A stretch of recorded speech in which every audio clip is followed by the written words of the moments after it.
going to be building Dobster, big Dobby.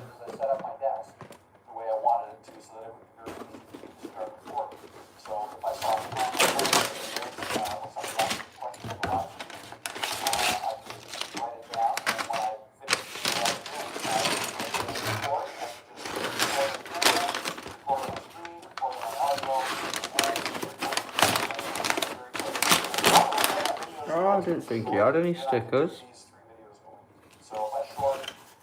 I tried to aim for between 5 and 10 minutes, and take a minute off for each of the stories, like 3 to 8 minutes of action content. So that was the plan. So now let's get to the results of my plan and these 4 months, March, April, May, June of last year.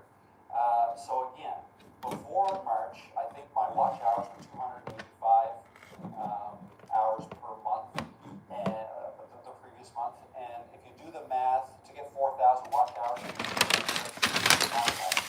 that averages 333 hours per month. Okay, and so I was averaging less than that, and the channel was shrinking. But what happened was in March, I got 324 hours. So almost to the average of 333 that I needed. So that was really strong. 24 hours and 85 subscribers I got in March. So awesome. What about the next month? April, I got 800 watch hours. So huge. I more than doubled the watch hours in April because I was making 3 videos a week. Each video was getting more and more views, and my subscriber count was growing as well. It went up to 170 new subscribers in April. Then in May, the watch hours jumped to 1,360 just for that month. So at that point, I'm looking at it thinking, wow, I just have to keep doing what I'm doing, and I'm going to be monetized in a month or 2. And that's exactly what happened. So 1,360 watch hours. That's exactly what happened, dude. So that's awesome. And then in June, I got over 2,000 watch hours and 474 new subscribers. So it happened that quickly, 4 months. Once I decided, I just needed to be consistent, and once I put my plan in place. Now, is this always going to happen? No. And I do have some ideas as to why it happened for me the way that it did. And I think the number one thing, besides having a consistent plan, I think the number one thing was that I was making videos to help people solve a problem.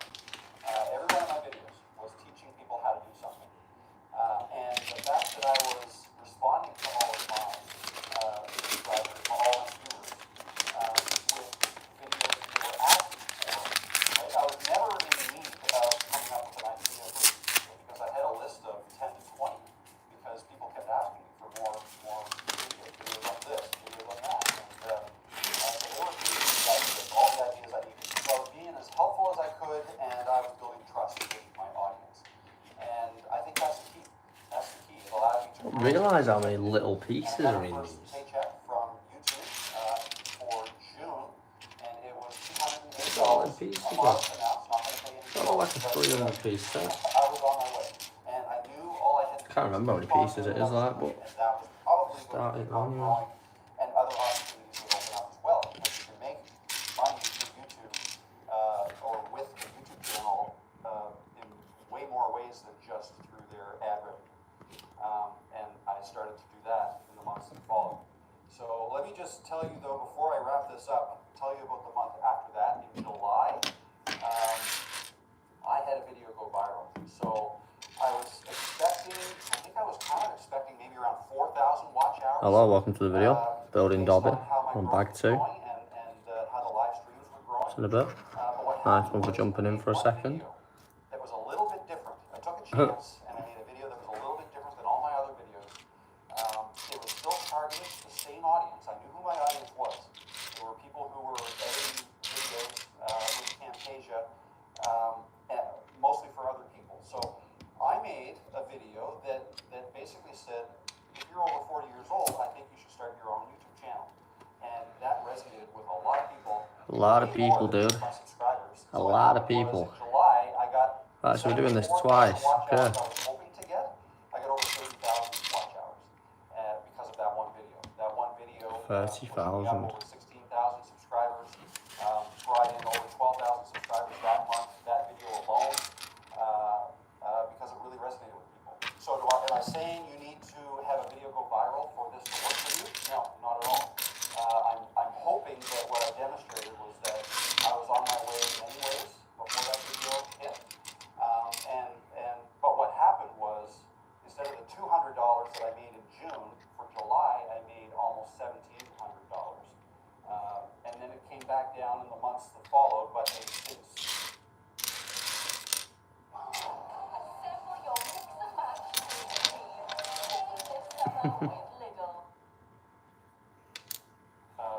grown to surpass that. The results. I love the eyepiece then, that was well cool. Haha, check his mouth and that. The result of that is that I am now a full-time. Mouth. No, the AdSense money alone is not enough to pay all of the bills. It certainly has grown, it continues to grow, but I'm now making money from other sources like affiliate commission, course sales. I created a couple of courses, and Oh, sorry, I'm just having a bit of fun with the pizza right now. Started off offering coaching, and I'm developing It can be like his fault. a mentorship program. There's just a whole bunch of things that brand This deals. could be his friggin' ears. What else? There's something else. I'm missing something. Anyway, there's a whole bunch of other ways you can make money once you have a channel that you build that's helping people. You know, people need help with all kinds of things, not just video editing.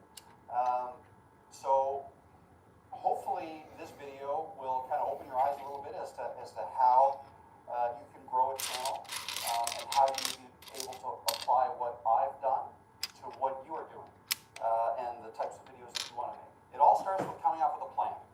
Develop a plan, put systems in place that help you create more videos faster and help you follow your plan to reach the goals that you want to reach. You can do this. You can do this. It's not rocket science. Yes, I'm still busy. I'm still busy. I'm very busy. I'm probably busier than I was before. But I love what I'm doing, and I probably won't have to stay this busy forever. As the channel grows, you can kind of sit back a little bit more, maybe not make. I'm still making 1 to 3 videos a week. The 3 video weeks are quite busy, and I'm still doing my live streams every week because I absolutely love those. They're a lot of fun. And if you want to join me in the next one, Tuesday, 2 o'clock, 1 o'clock Eastern, 2 o'clock here in Halifax, I'll be live again. So, yeah, that said, I hope you found this helpful. You can do this. You just got to put a plan in place and follow it. And before you know it, Oh my gosh, I can't get it on. way past where I'm at. Oh my Thanks for days. watching, and I'll see you in the next video. Embarrassing.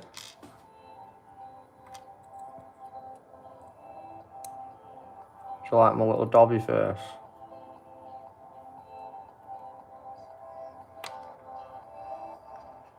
Pretty cool, isn't it, mate? Eyes, nose, ears, mouth.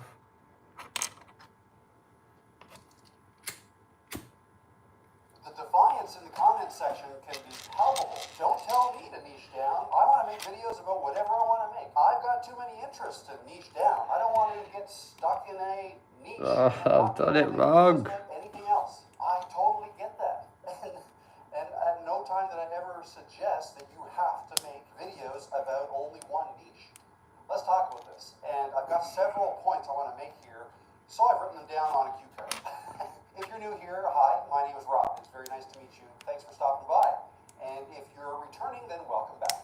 So I make videos, try to convince people, or not convince. I'm not trying to convince people to start YouTube. I make videos to try to encourage people who are already considering starting YouTube channels to start.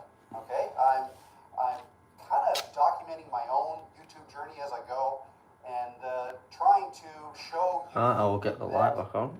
you can do what I'm doing, right? If you want to, okay? At no time am I suggesting that you have to do this or you have to do it a certain way. But I do give advice, typically in response to questions I get asked in the comment section. So We're having a malfunction on the lights right now. Over the course of watching YouTube videos is that you have to niche down. Niche down and run your YouTube channel like it's a business. All right? That's a good idea. It's not for everybody, but if you want to grow a channel fast, then niching down is a good idea. And running it like a business is a good idea. Another thing that I often hear is people saying, wow, they're making an awful lot of noise. Doing road work down there.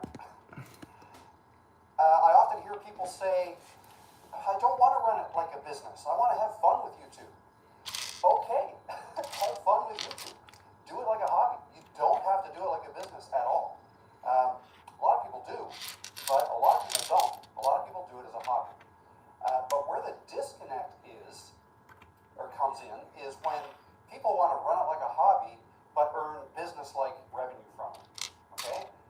That's the disconnect. If you want to earn a good chunk of money doing YouTube, then you kind of have to do it with some thought. You can't just go about it all lackadaisical. Is that a word? You have to be intentional with everything that you do in your channel. And that includes picking a niche, or somewhat of a niche, or a couple of related niches, so to speak, okay?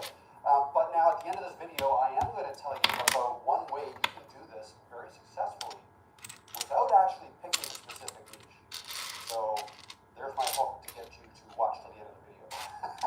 So the thing about YouTube is that there's a lot of things to it. There's a lot of moving parts. And there's a lot about it that most people who do YouTube don't know all the answers to. So, including myself, there's a lot of stuff about YouTube that I'm just figuring out as I go.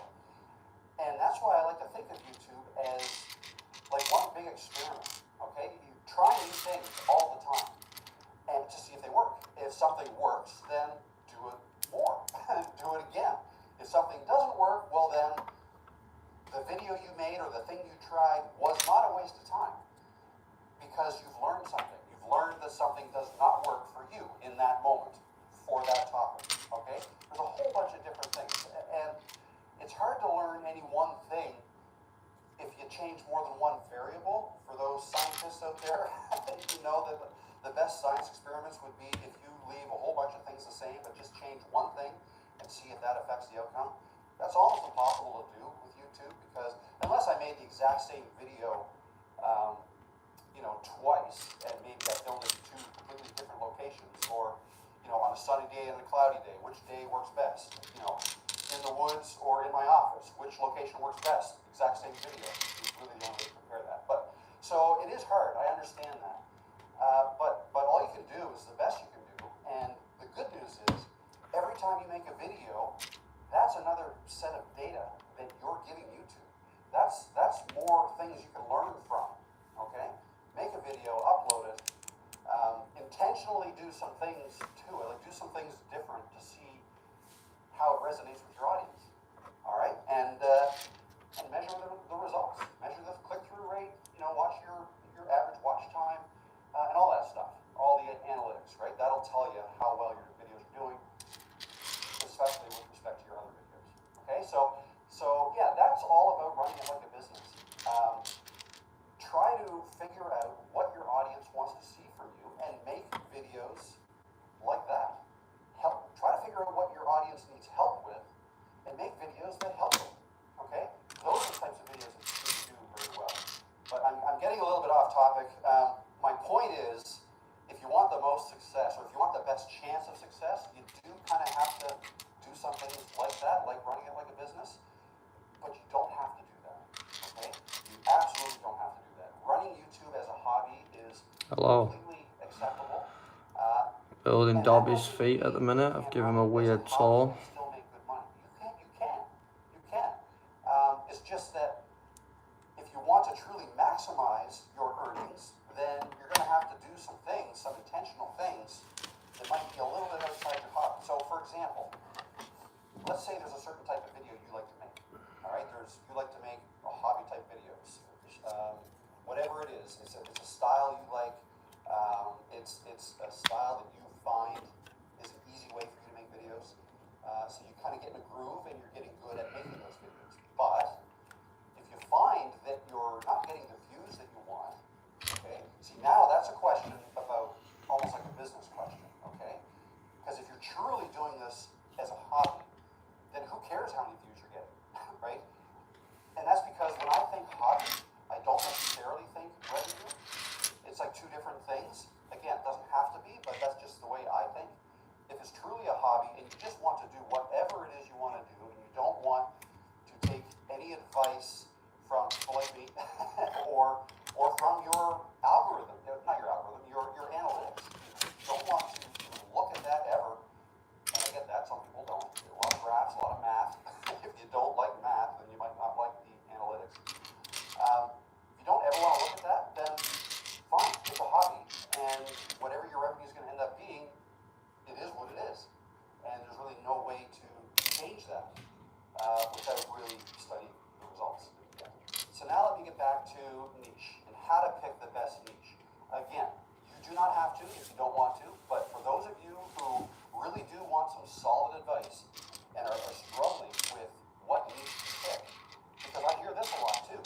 things I'm interested in.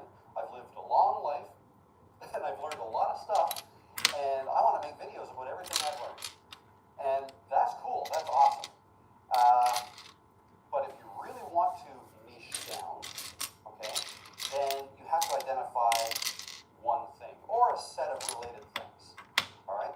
And when I say you have to, it's if you want to grow your channel, if you want the best chance of success, this is what you do. Think of everything you're good at, and everything you're passionate about. Actually, start with passion. Everything you're passionate about. What do you love? What do you love to do that you could talk about for hours to your friends and family? Picture yourself going to, I don't know, a dinner party, campfire, something, and you're with friends and family. What do you talk about? What do you want to talk about? Whatever you want to talk about, and can talk about for a long time. Maybe it's sports, you know, maybe it's Lego. whatever it is. That's a good place to start in terms of your passion. Okay, write it down. And write a bunch of things down, as many things as you can think of that you like to talk about and that you're passionate about. Is it camping? Is it sailing? Is it off-road dirt biking? I don't know. Whatever it is it traveling? Is it going on cruise ships? Running, exercising, whatever it is, write it all down, but then also write down things you're good at. Okay, and what I mean by that is maybe you picked up some skills in your life. You may not necessarily be passionate about. You might not even think that it's that big of a deal. Like starting a campfire. Okay, not the easiest thing in the world to do for somebody who's never done it, right? But something that you could, make videos about if you wanted to. So other skills you've picked up, maybe it's woodworking, maybe it's cooking, maybe it's gardening, whatever it is, write that down, stuff you're good at. Maybe it has to do with your work. Now, a lot of people, again, get upset at this. I don't want to do anything to do with work because, I've worked for 40 years and I want to leave that, but fine, don't write it down. But what I'm thinking of is things like if you're good at computers or making videos like this, or if there's certain software that you're good at that perhaps you could demonstrate to other people how to use, right, in YouTube videos. Might not be something you're passionate about, so maybe that doesn't go very far. But write it all down, and then you can pick from that list. But at this point, before you pick something, what you should do is try to define who your audience is, your ideal audience member, your ideal viewer, okay? Who are you making this video for, or these videos for? Define them, write them down. Are they male, are they female? It doesn't matter. Are they over 40? Are they 20 or under? Are they retirement age? Are they housewives? Are they office workers? Whatever. Try to define who your ideal viewer is, and that'll help you maybe hone in on a niche that you can make videos about. Okay. Again, this is for people who want to figure out how to come up with their perfect niche. All right, or the best niche for them. But if you just want to know what the best niches are, what niches work best, what niches make the most money, I can give you that list. It's got to do with health and fitness, or like dieting, health, fitness, working out, or making money. Okay, how to make money fast, lots of it. So videos that cover those niches do really well, and they make good money. Typically, if the channel is good, they'll make high RPM. Okay, revenue per 1,000 views tends to be higher for those types of videos. Okay, so that's a very short video for me to tell you that, but that's not what you're here for. Before I tell you what your best niche is, let me tell you my story and how I arrived at making the videos that I make. So, 4.5 years ago, I started my YouTube channel, and I really didn't know what my niche was going to be. And I knew, I had watched the same videos you have, I knew it was a good idea to pick one, and that I would have the best chance at success. And I wanted to do YouTube not necessarily just as a hobby, although I was very interested in it, and I thought I would enjoy it, and I do. But I wanted to make some money with it. So I knew picking a niche was a good idea. But I didn't know what to pick. So what I did was I started off making video. I kind of identified 3 things. So I was a freelancer at the time, so I thought I can make money I can make videos to tell people how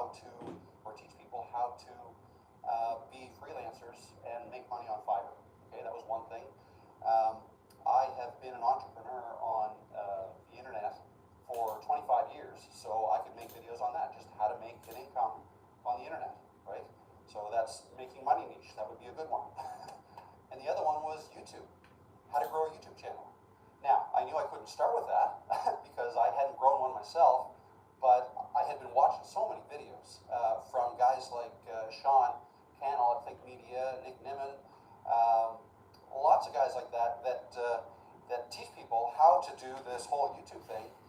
And just because I was watching so many of those videos, and I loved all the tech that went with it. Oh, sorry, I was just saw checking myself doing something. something. Similar.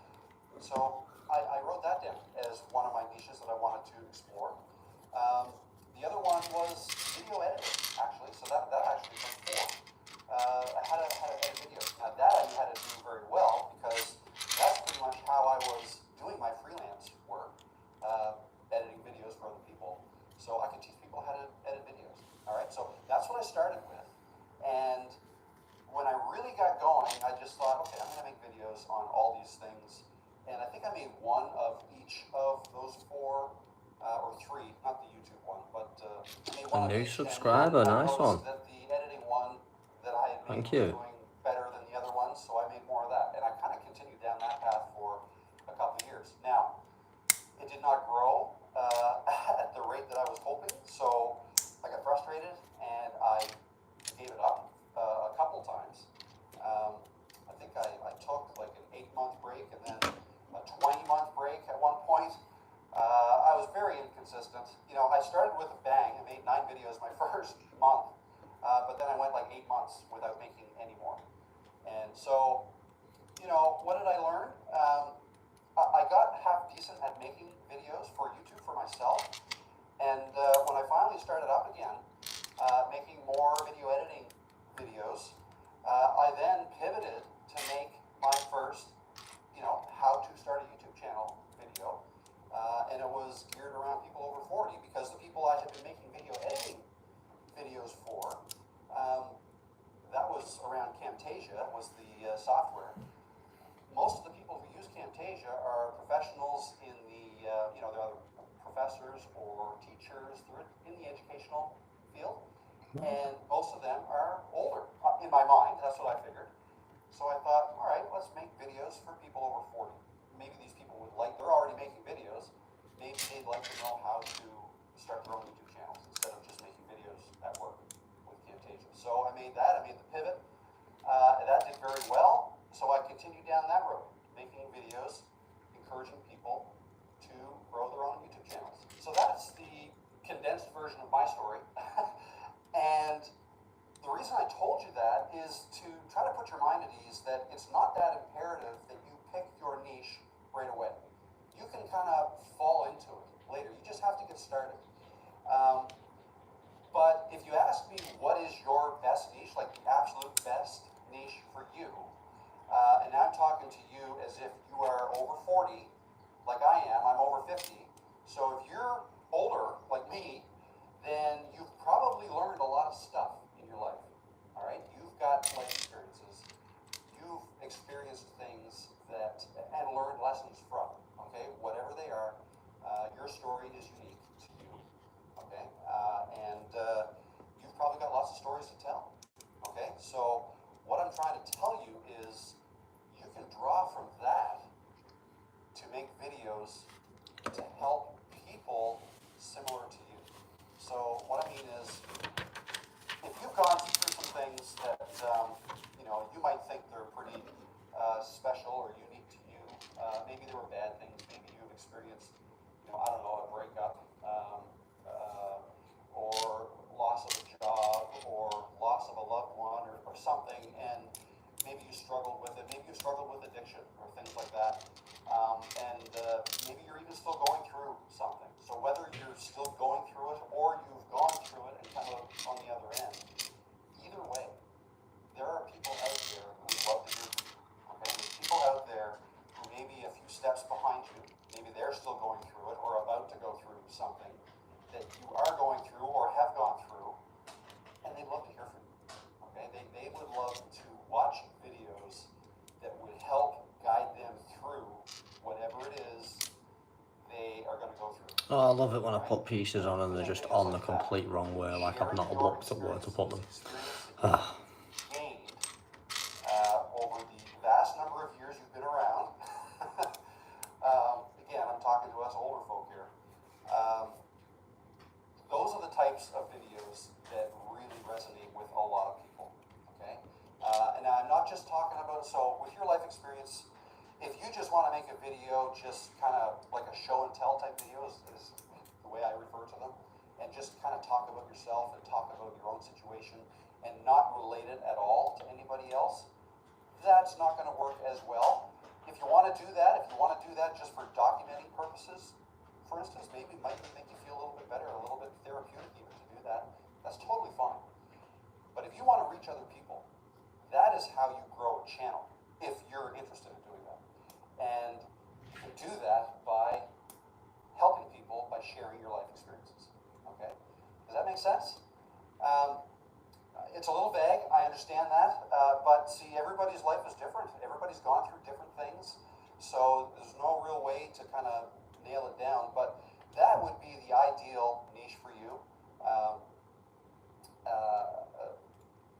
Incorporate your own story. Yeah, sorry, I'm not doing So anything. I'm just trying to get this piece back that is off. based on your own story, and when you make videos, I mean, you can share as little or as much as you want about your story.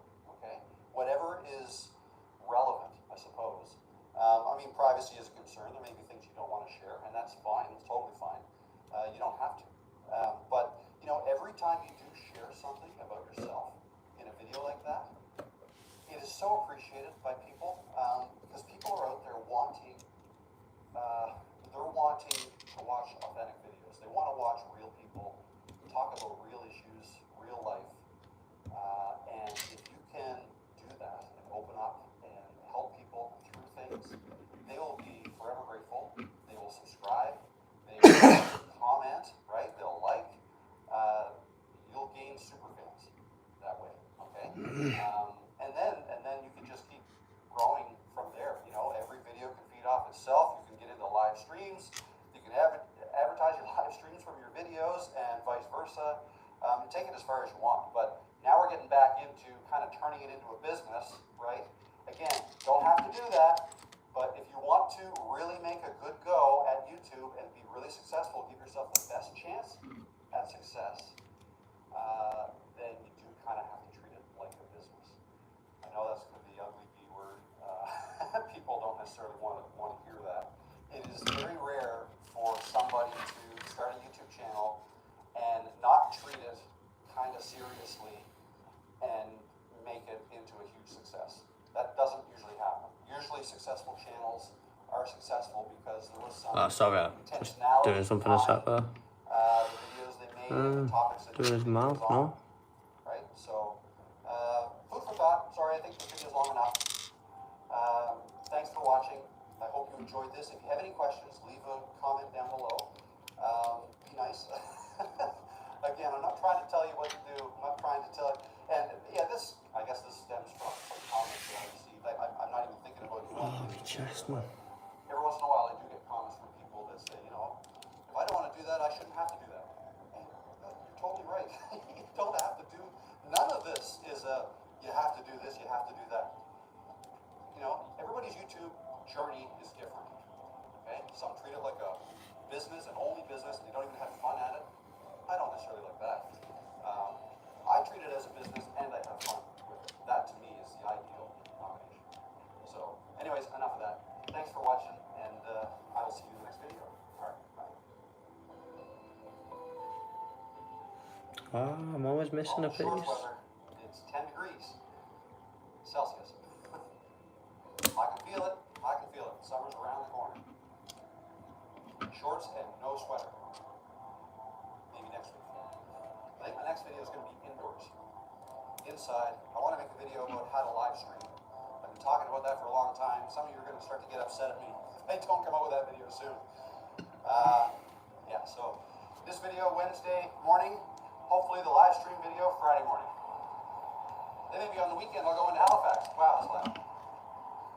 Is there anything else you want to see me make a video on? Let me know in the comments below. Be happy to hear from you. That's how I get most of my ideas, by the way. It's for you guys. It's for you. You give me all my ideas. Whether it's in the live streams or the comments of my videos. My channel is, you are guiding my channel in the direction you want to see it go. So comment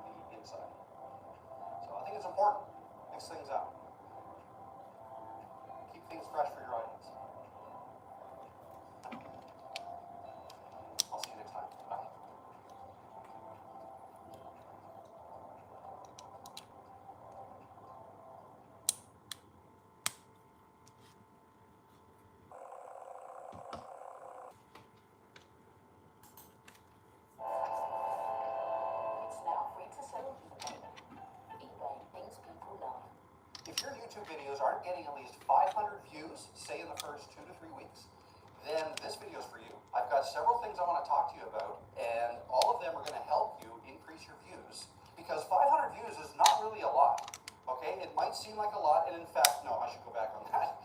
It is a lot if you're just starting out. 500 views, especially if you've been struggling and say getting 10, 20 views on your videos, and you're not getting anywhere close to 500 views, then yeah, I apologize. 500 views is a lot. But once you get going with your channel, it's not a lot.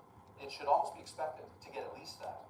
And if you're not getting that, then there's one main reason why you're not, and that is that your audience hasn't found you yet, or you haven't found your audience yet, whichever way you want to look at it. If you're new here, hi, my name is Rob, and it's very nice to meet you. Thanks for stopping by. If you're returning, then welcome back. So the first thing you need to think about is that the algorithm is not working against you.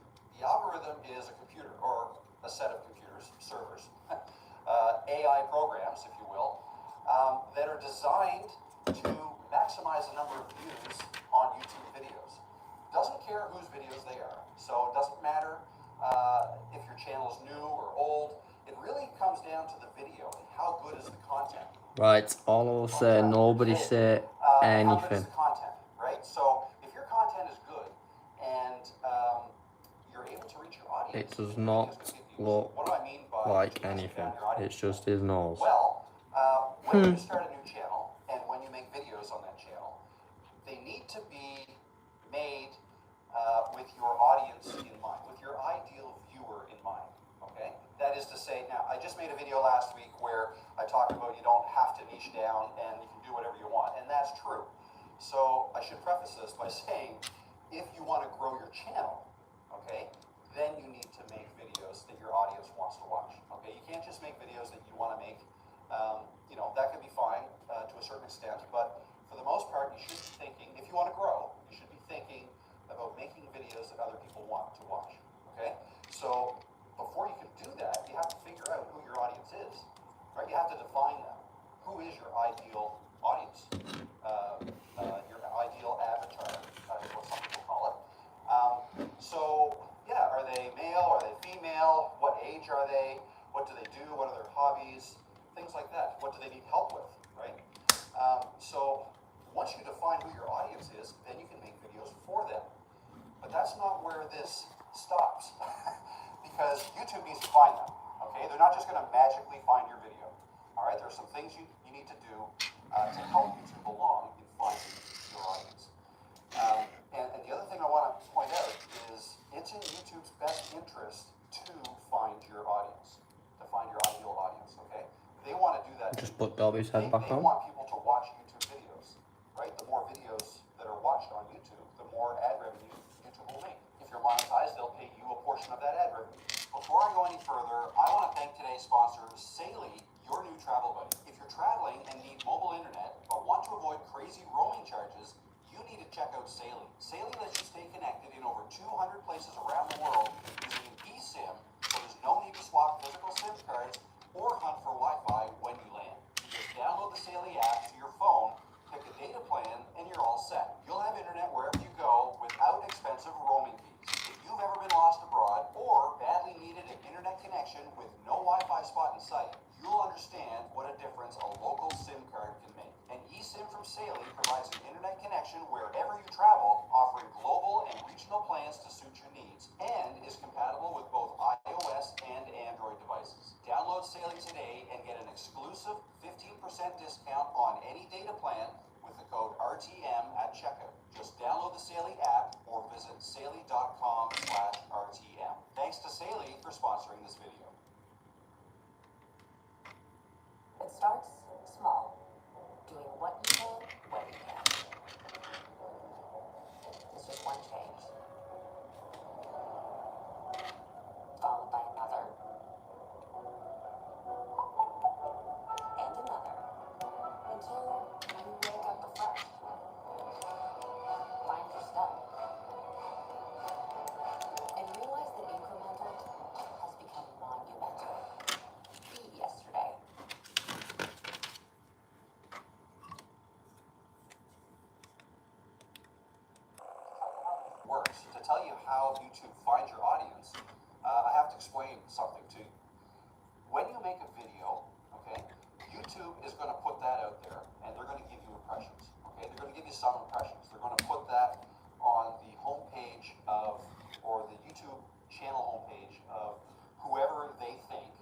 Well, should want to watch your video.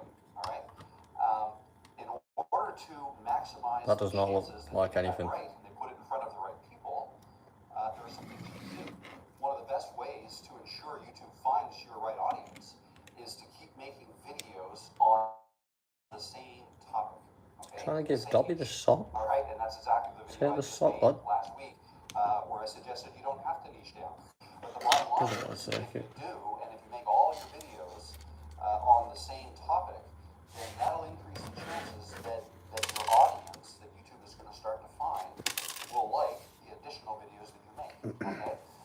Because the way it works is when you make a video, YouTube puts it out in front of you. You're going to get some subscribers. You're going to get some views. You're going to get some subscribers. And these are people who are going to want to see it. Okay? So then when you come out with a second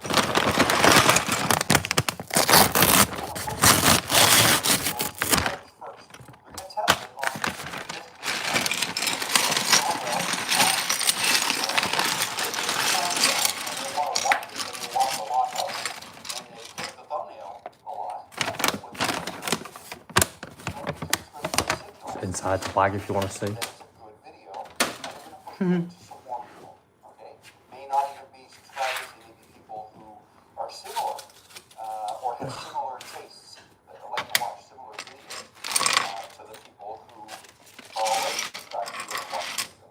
All right, that's how YouTube finds more people to watch the videos. Then when you make your third video, YouTube will put that one in front of all your subscribers, hopefully a growing number of subscribers, and test it on them. If they like it and they respond well, they will push it out to even more people. If your subscribers don't like it, let's say you venture outside of your niche and you make a video that is unrelated to all the other videos you make. Well, if you do that, then that will increase the chances that the people who test your video on, existing subscribers, won't want to watch it. Okay, they're not going to watch very much of it if they do play. Okay, so those are bad signals, and that's telling YouTube, no, you got it wrong. This is not the ideal audience, or this is not a great video for the audience that we have, and YouTube won't push it any further. They'll go on to somebody else whose video perhaps is doing better. Okay, so all this is done by computers. It's all algorithms, not people that are deciding what happens and what videos they do. It's all computer-based, AI based. But if you're making videos that are within your niche, okay, and you're pretty confident that your ideal audience is going to be interested in these videos, you define your audience, and you're still not confident. The next thing you can look at is your title and thumbnail. The title and the thumbnail together are the promise that you're making to the potential viewer that this is a video they want to watch.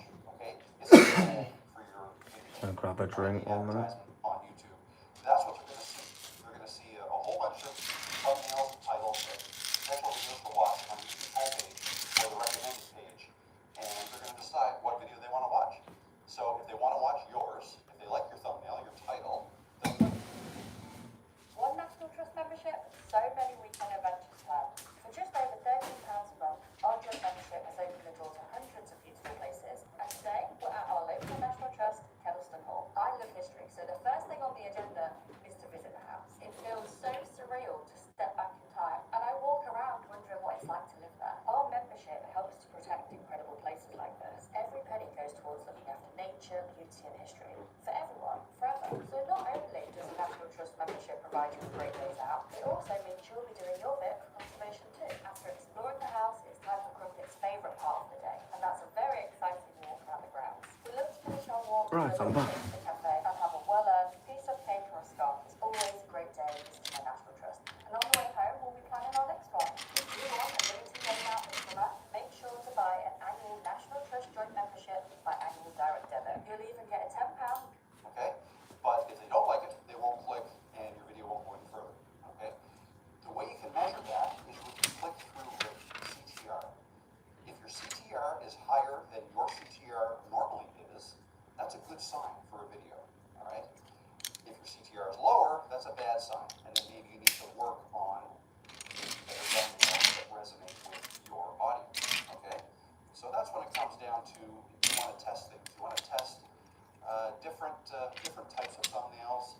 You know, maybe put yourself in your thumbnails. If that doesn't work, maybe don't put yourself in your thumbnail. I typically recommend the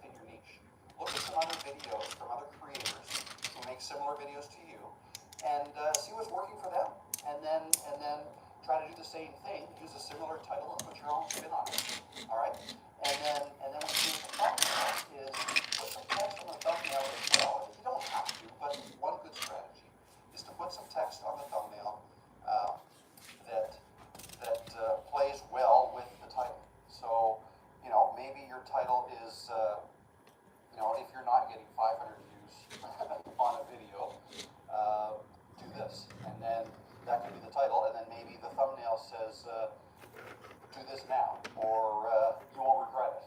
Okay, something like that, like almost like the second half of the sentence, where the first half is the title. Okay, so that's play around with different things like that, different strategies, and try to see what works. All right, so your title and your thumbnail, very important for getting your click-through rate up, and the higher your click-through rate becomes, then again, that's something YouTube measures to see how well your video is doing, and should they push it out to more people or not. The next thing I want to talk about is your intro. All right, if people may well be clicking on your thumbnails, and that's fantastic, but if they're not watching your video for very long, if they click and then they leave almost right away, that's a horrible sign, and that's, again, YouTube might think that's not a very good video. They're not going to push it out to any more people, and you're not going to get the views you want. So that would mean if you're getting signals like that, like check your analytics, and if it looks like there's a lot of people dropping off, like say 70% are leaving in the first 30 seconds or so of your videos, then you need to work on your intro. And some things you can do, I mean, the way I think about it is the intro should be tight. It should be a nice tight intro that delivers, basically summarizes what you're going to say very quickly. Don't spend too much time summarizing all the things you're going to talk about. You have to get right into it. Okay, get rid of all the fluff. It used to be popular to have you know, some intro, like some fancy graphical intros, right, with flying text and music, and you know, some people in the past have made some pretty cool looking intros, and that's all well and good, but that's not what works. Okay, all you're doing there is you're proving to people that you can make a fancy intro, but that's not what works. You need to think about your audience, the audience that YouTube is trying their darndest to find for you, and make them want to watch your video. Like, get right into it. You have to start delivering on the content right away. Very quick, here's what I'm going to talk about. And you know, if you film, like I come out here and I film videos outside, and sometimes I have a hard time getting started. And then when I go back to the office to edit the video, I might find, well, I did not, you know, even my good copy of my intro was not very good. If I find that, then I have to make it good. So a couple things you can do. Number one is do a lot of heavy editing just in the first 30 seconds or so. And by heavy editing, I mean cut out all the dead space. Like if I say 3 sentences, but there's a 2-second gap between each of the sentences, then I'll eliminate those gaps, and I'll have my speaking just flowing one right after the other and being delivered quickly. Okay, that's one thing I can do. If I still don't feel like that's going to do it, then what I'll often do is once I've edited the video, I've gone through the video and I like it except for the intro, then I'll go deeper into the video and I'll find a place where I was either excited or just delivering something. Maybe I was about to deliver a really good piece of information that people want to hear.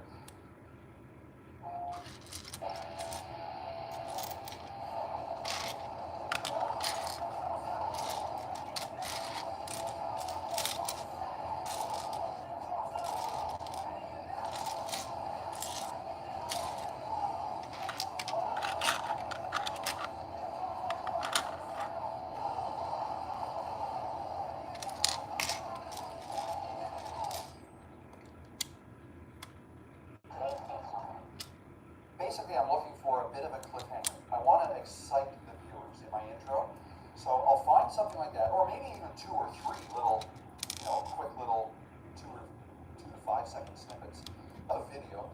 I'll find those, I'll copy them, I'll leave them in the video, but I'll copy them and put them at the very beginning and I'll create an intro of bits and pieces from later in the video. Again, no more than 30 seconds long. And I might even put some music to that, and I may put the text on the video that says coming up, okay, or later. No, usually I say coming up, but you can do your own thing.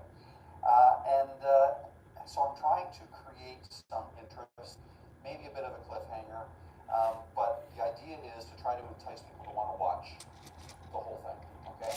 Now, you have to be a little bit careful that you don't come across as tricking your viewer. Like, I see quite often people will, at the very beginning of the video, they'll say something like, you know, and I've probably done this too, but something like, I'm going to give you 5 reasons why you should do this. And stick around for the 5th one, or the 4th one, because it's the most important, or something like that. I don't know. I don't love that. I feel like that's a little bit underhanded. I feel like it's a bit of trickery, like you're trying to fool the and people don't like it. I don't like that. When I see that, it's like, oh, come on, just tell me. Just tell me what it is. And that kind of leads me into my next point. So we talked a bit about the intro. Nice tight intro, but what goes along with that is the rest of the video, or the whole video, when looked at on a whole. Try to limit the amount of fluff that you put in the video.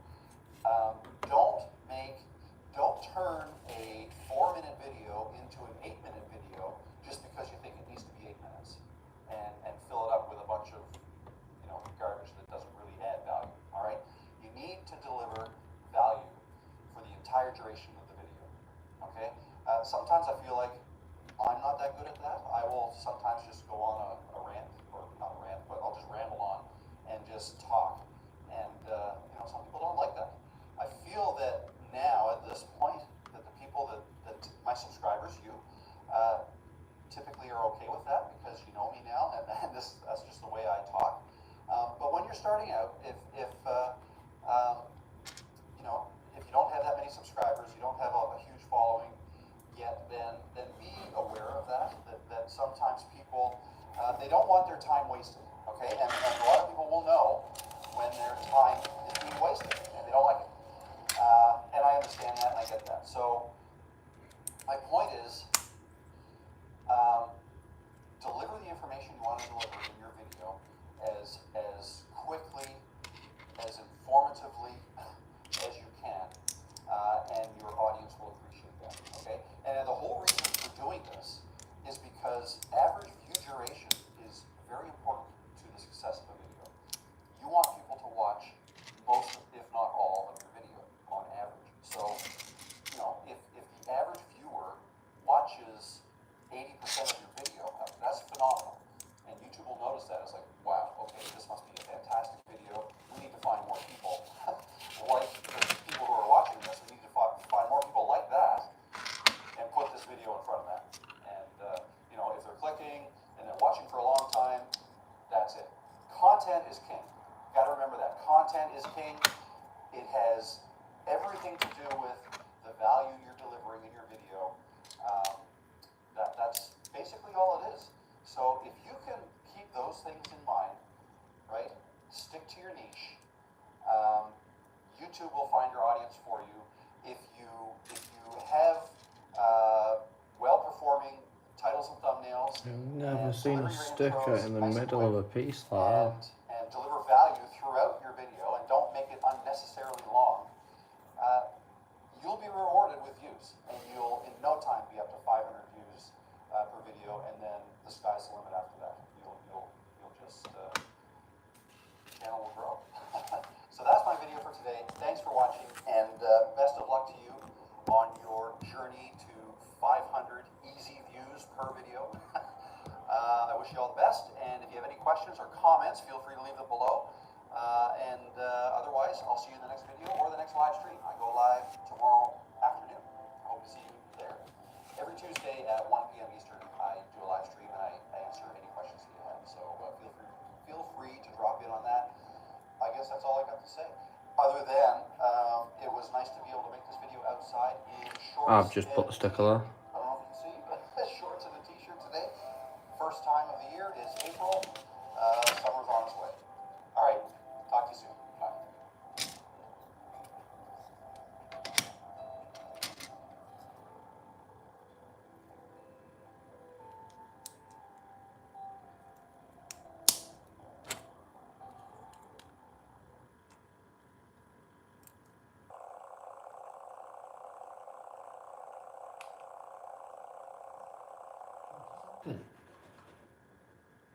Arrow. I'm Walton Goggins, and as an actor, I'm an expert looking like I know what I'm doing. Why is it so important to start on YouTube before you think you're ready? Because if you wait until you're ready, or until you feel like you're ready, you'll probably never start. And how sad would that be? Picture yourself 5 years from now, looking back at yourself today, wishing you had started. You've got a dream. You've got a dream to make videos for YouTube. Perhaps you want to turn it into an income, and you want to retire as a YouTuber. That's a dream. That's a dream of yours. It's a dream of mine. Imagine having a dream like that, and it never happened. The bottom line is, you're probably never going to feel ready. You just have to start.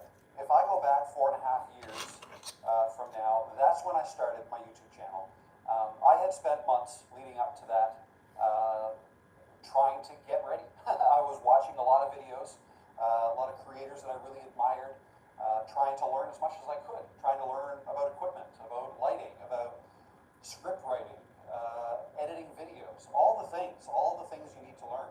And I had no clue how YouTube worked. I had no idea.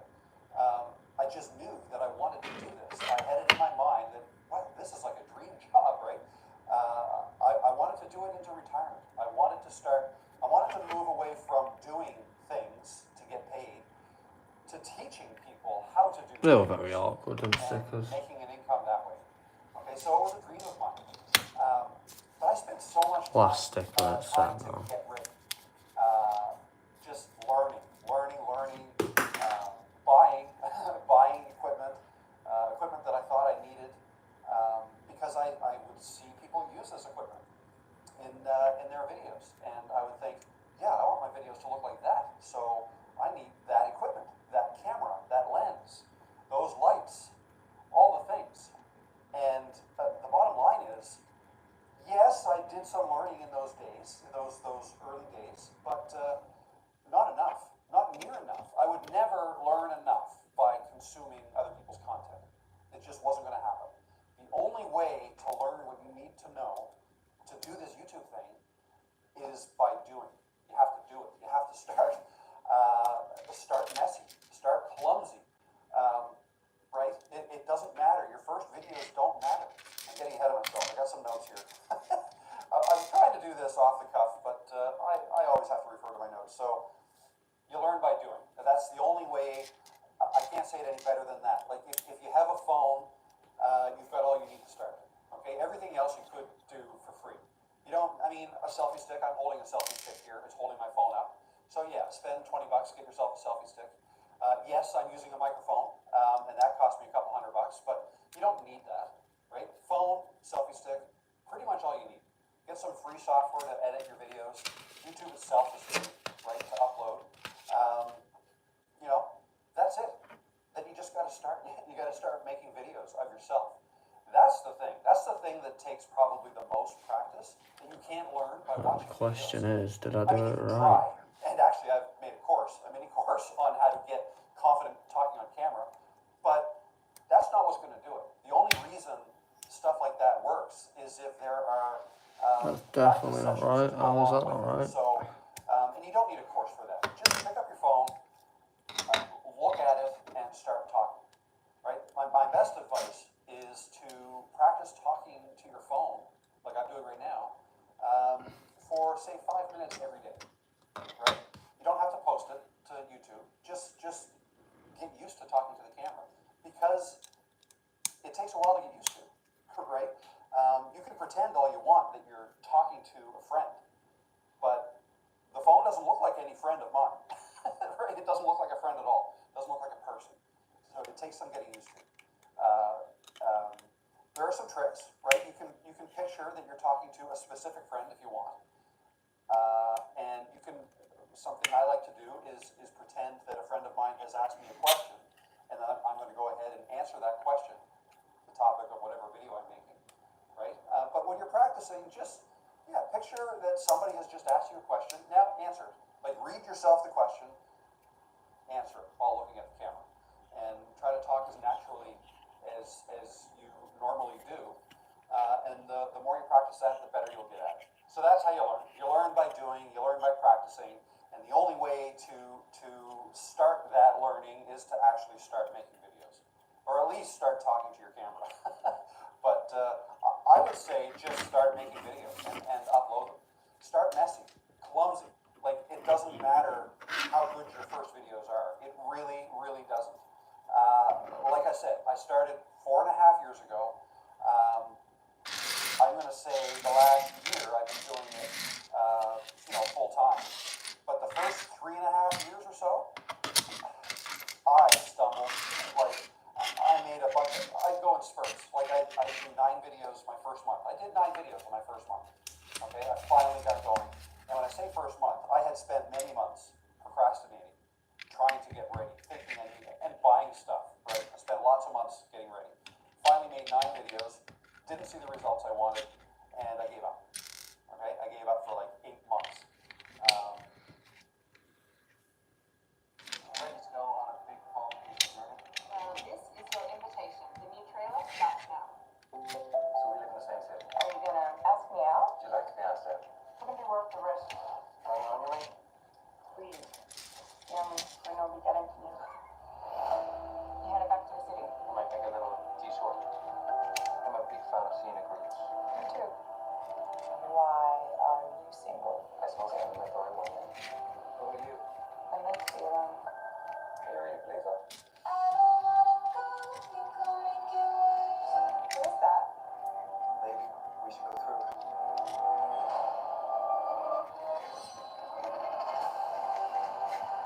Are you gonna tell me what's going on? I don't know, but I think that's my high school. I know what I mean. What? You know, high school. It's okay. Come on. You're late. Come on. How old am I? 15. I'm 15. Cool. How old am I? What, 40? I'm gonna kill you. This one's for me. I used to come here with my mom.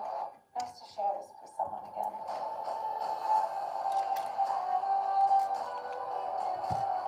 However this plays out, if it ends in me hurting you, Why are you so convinced that we're going to hurt each other? well, you're not paying attention. It's who we are. Mom, I miss you. You are capable of being happy. You just have to choose it. This journey, I think it's a chance for us to be happy. I know how this ends. That could be the beginning. Did that really just happen? Red door in the middle of the woods. Who put it there? I was up all night with my carpenter's belt.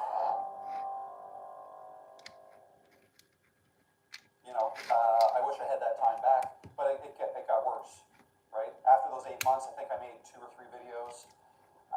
And then maybe a couple months later, tried again with some more videos, and then hit another wall. I tried a couple live streams at that point. That was nerve-wracking. But, and I guess I was proud of myself for giving it a shot, right? But then I stopped again, not seeing the results I wanted, and started to do some math. Tried to figure out, okay, if I project this out over how many years, how long is it going to take me to get monetized, let alone make enough money to start paying for all this equipment I was buying, right? And the math wasn't working. And I was down. I was depressed about it. And I gave up. And I think that time I gave up for, I think it was 18 months. Like, it was a long time, where I just wasn't making videos. And I was just like, how am I going to do this? Like, maybe I'm not cut out for this. And I don't feel like I'm ready. I had an idea what I wanted my videos to look like, quality-wise. This cake's very massive. It was just too hard. Trying to manufacture. Get it done though. Writing scripts, getting a teleprompter, learning to talk to a teleprompter. I thought I had it made. When I bought my teleprompter and I got the software on my phone and I had it all set up, and this is going to be great. This is going to be easy. I'm going to be able to write my scripts perfectly. I'll write them exactly the way I talk, right? I'll try to even, put some, I wouldn't type in ums and ahs, but you know what I mean? I try to write it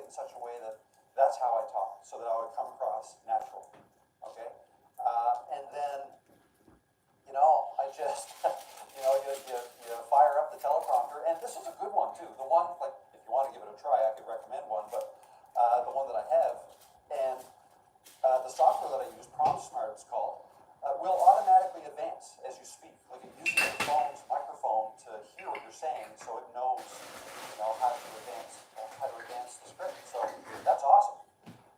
But even with that, even with all those tricks, being able to do it by yourself, I just couldn't do it and have it sound like me, like natural. It sounded like me, it was my voice, but it was too rigid. It was not authentic. That's the word, right? Authenticity is king on YouTube.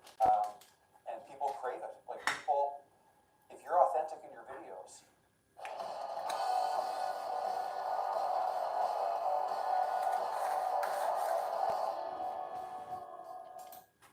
people know, and they will watch more and watch longer. If you're not authentic, then it's really hard to keep someone's attention. Unless your content is, incredible, something earth-shattering that you're sharing with the world that people need to hear, or if you're a great storyteller, right? It's just hard. It's just hard. Teleprompters to me, like maybe if you're a newscaster or a weather person that's used to looking at a teleprompter on TV, you get good at it, right? But like just the way I'm talking right now, like I'm looking at the lens now, but then when I'm thinking, I look away, right? That's just my natural way of talking. It's not, I'm not always looking at the lens, okay? But if you're using a teleprompter, you kind of have to always look at the lens. Unless you have a real fancy setup, like if you watch like politicians talk, right, at rallies and whatnot, you will see two angled pieces of glass facing the person, so that they're talking over here, and then they're talking over here, and they're over here. If you really look at those, they're really only ever looking at two different places, and that's the two places they have the teleprompter. Okay, so they're reading from a script. Now some people go off script, but for the most part, their script is right there for them. And if you look side to side like that, then it appears to people watching on TV or people in the crowd that they are addressing all of the people in the crowd. But they're not. They're looking at two teleprompters. Anyways, that's a little tangent. So I find it very hard to look at a teleprompter and talk naturally, okay? Because I need to look away, like I'm doing right now, to think about what I'm going to say next when I'm speaking authentically, okay? From the heart, off the cuff, however you want to say it. So with the teleprompter, I'm not able to do that, and I was just never able to get it looking and sounding authentic the way I wanted to. And it showed, the results showed in my videos views. They weren't getting the views that I wanted. I wasn't growing the way I wanted. The point I wanted to make, though, is that your first videos don't matter, okay? Your first videos don't matter. It's you practicing, all right? If I look at my earlier videos on my channel right now, even my first 50 videos, they don't have anything to do with the success that I've been having on my channel lately. Nothing, okay? Nothing at all. This is going to be tricky. Indirectly, they Tricky, played mate. a part because I had to make those videos to get better at making videos, okay? It was a natural progression of me learning how to do this. I had to go through those things, and different people go through the learning process at different rates. And the good news is, or the bad news, depending on how you want to look at this, I think it's good news, is you never stop learning. Like, my journey's not over. I'm still learning how to make videos. As you can probably tell, I'm looking behind myself every once in a while because I want to see if somebody's coming up that path, up that trail. Because I have a problem speaking to the camera with other people around. I don't like it.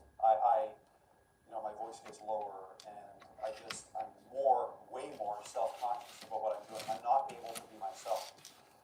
That's something I'm working on, and something I need to work on more. But I'm still learning. That's my point. I'm still learning. And the only way to learn is by doing. I can't learn how to do this by watching somebody's video tell me how to do this.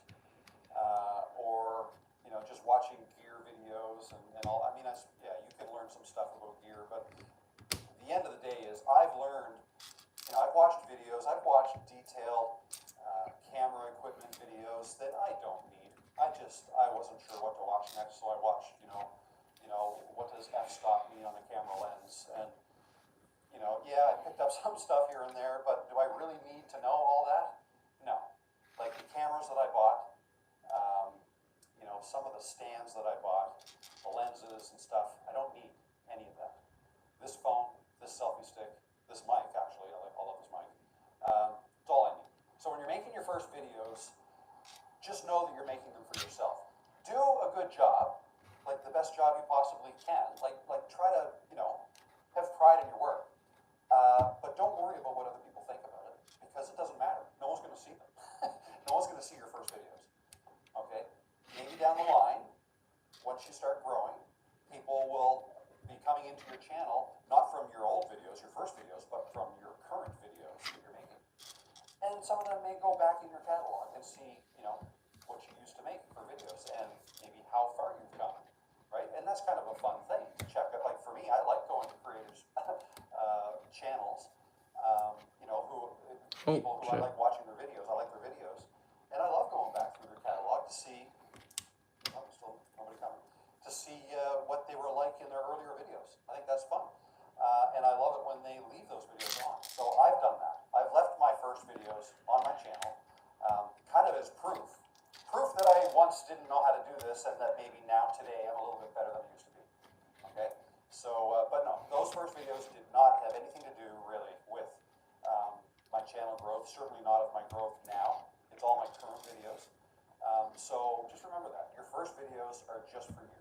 They're for you to practice. So make those videos and upload them to YouTube. Start practicing and do it now, even though you don't think you're ready. Your first videos don't define you. If I were to look at my first videos now, I cringe. I laugh a little bit to myself. I have no problem showing them to other people. So you have to be, I guess, comfortable with that or become comfortable with that. It's okay. But yeah, they don't define me. I feel now that I'm more defined by the videos I'm making now. Okay? The videos that I made first, so I'm up to, I think I'm over 300 videos now. So my first 50 or so, 100, maybe even 200 videos, I don't make my videos like that anymore. So I've grown since then, and that growth would not have happened if I didn't just start.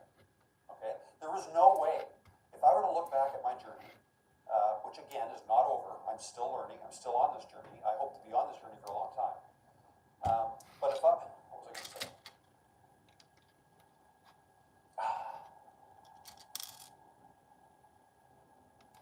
If I were to look back on this journey,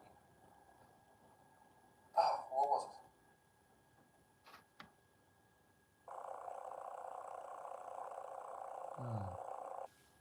Got it.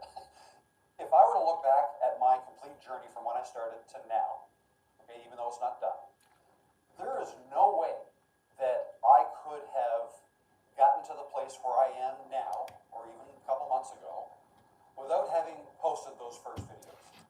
Even though they really don't have anything directly to do with the growth of my channel now, I needed to go through that to get to where I am today. That is how I learned. It was by starting before I was ready. So that's what you have to do. You have to start before you think you're ready. If you ever want to start. So start.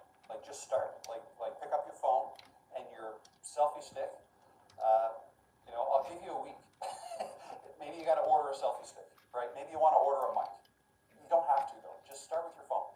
Although, if you don't have a mic with one of these dead cats on it, if you're filming outside, then film outside when there's no wind. Otherwise, the audio is not going to sound very good. So, yeah. One more thing I wanted to say, just kind of as a bonus. What would I do? So somebody asked me this. What would I do differently? Let's connect to your phone to get this situation sorted. Hello, I'm the Collective's AI vending machine, designed to help find your perfect snack. To begin, say find my snack. Find my snack. Oh, I'll be going down our My 10 facial minutes. recognition software will now identify you. Jesus. Is this you? Jen, do you consider yourself a healthy eater? Yeah. From what I found online, you appear to be dishonest about your snacking habits. Online?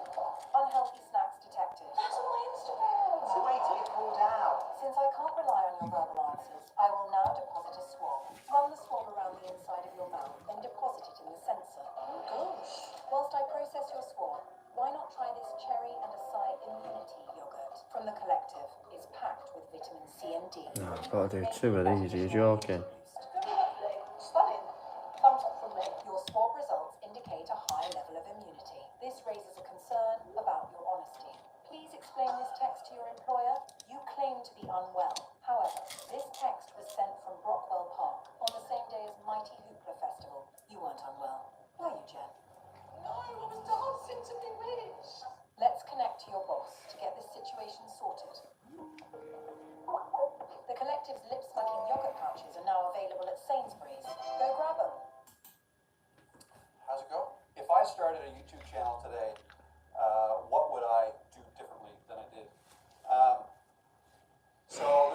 things equipment-wise that I would do differently.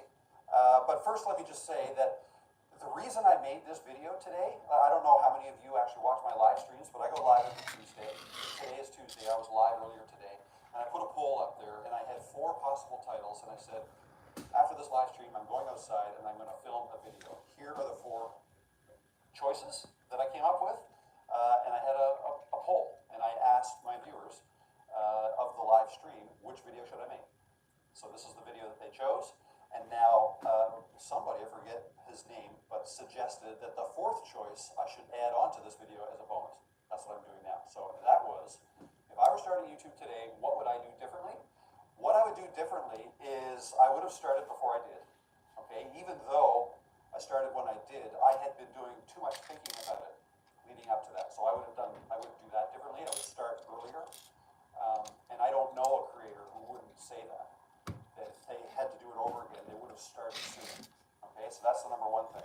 I also wouldn't have worried too much about the equipment that I had and all the worry that I had that I wasn't quite ready enough, and that is what kind of got me to quit several times along the way, and why it took me 3.5 years before I sat down and actually looked at the camera lens and made a video just talking to the camera. That took me 3.5 years. You know, from the time that I've done that, like ever since then, and that was last July, ever since then, things have radically changed for me and my channel. I'm way more confident. I don't have to worry about the teleprompter anymore. The only time I use a teleprompter now is if maybe I have a brand deal and there's a specific thing I have to say. But other than that, everything is off the cuff. And do I make mistakes? Yes, all the time. But what I'm finding is the viewers don't mind. And maybe it's because it's my viewers. You guys, like you, for the most part, if you're watching this video, you've either just started with YouTube, or you're trying to level up YouTube, or you haven't started and you're considering it. Okay, so I think it makes this more attainable. It seemed more obtainable if you see me messing up, because you feel perhaps that you're going to mess up. And I'm here to tell you, and I'm showing you that it's okay. It's okay to start and mess up. Everybody does, eventually. Sure, there are some nice polished YouTubers out there who make great content and they never mess up. I'm never going to be one of those. And that's okay. I'm totally fine and comfortable making it like this. So, back to the original question, what would I do differently? I would have started sooner. I would have started talking to the camera sooner. I just would have forced myself to do it. I wouldn't have worried about what other people thought about it. And I would not have spent near as much money as I did over the years on all the cameras and lights and stands and monitors and camera sliders and arms hanging off my wall, and oh my god, so much money I've spent. I mean, it's a hobby, so okay. And I do use maybe 50% of the equipment at one time or another. But really, you don't need, if you've got a phone, selfie stick, decent mic, maybe even a computer, right? You don't need one. You could edit on your phone. I need a computer though, because my eyes aren't great. Like, I need readers, so I like a big screen to edit on. That's all you need. Everything else is free. Even your editing software can be free. I really encourage you to start. If this is something you want to do, if this is a dream of yours, it's not going to happen on its own. You've got to be the one to do it. You've got to be the one to start.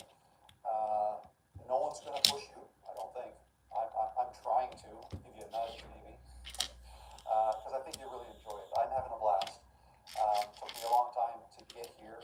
I don't feel like it should have taken this long. Looking back, I wish I had done things differently, and I guess that's what I'm trying to do for you, trying to give you that push that maybe I wasn't pushed enough myself. But anyway, thanks for watching. My name is Rob. If you're new here, welcome. It's nice to meet you, and if you're returning, welcome back. Yeah, thanks for watching, and I'll see you in the next video. Thank you. Bye.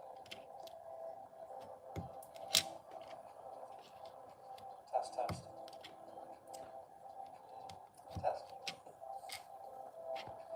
You should start making videos for YouTube before you're ready. Why should you so important to start on YouTube before you think you're ready? Why is it so important to start with YouTube before you think you're ready? Picture yourself 5 years from now, looking back at you today. Imagine having a dream like that and then not ever having. Let me know if there's air back there. It is getting foggy. Kind of close to the woods here, but walking down this path. Getting late too. It's like 8:30 at night. Took a little break after the live stream before I actually came out here. But yeah, Tuesday evening. I'm going to go back and maybe get a little start on editing this video so I don't have to do it all in the morning. And then I'll post this in the morning. If you haven't posted your first video yet, tell me when you're going to in the comments below. I'd love to know. It's all about making you accountable. As soon as you write it down, then you have to make one, right? You have to. Let me know when you're going to post your next video or your first video. Either, or your next if you've already posted one. Hello. People. So crowded here. I should go downtown Halifax and film a video. I've said it before, I still haven't done it. I said I was going to do it when the snow stopped. It's middle of July now. It's the end of July. The snow is long gone. I got to get my butt down to Halifax and film a video there. Just to prove that I can do it. Get out of my comfort zone. Right? Just like what I'm trying to tell you guys to do. Get out of your comfort zone. Hope you have a great night. See ya. What a lovely birthday cake.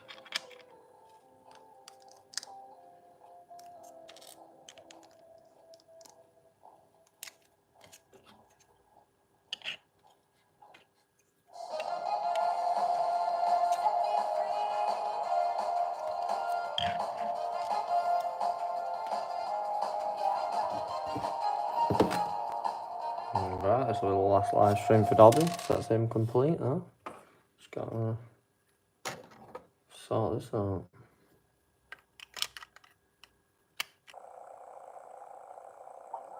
Don't support you. When they're not supportive, when they find out you have a YouTube channel or when you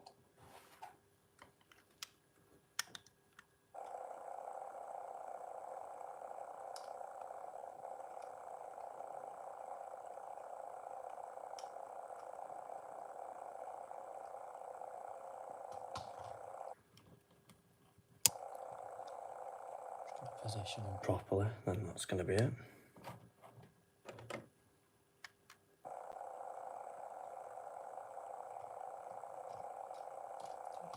The arms being a bit all out.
And that is Dobby.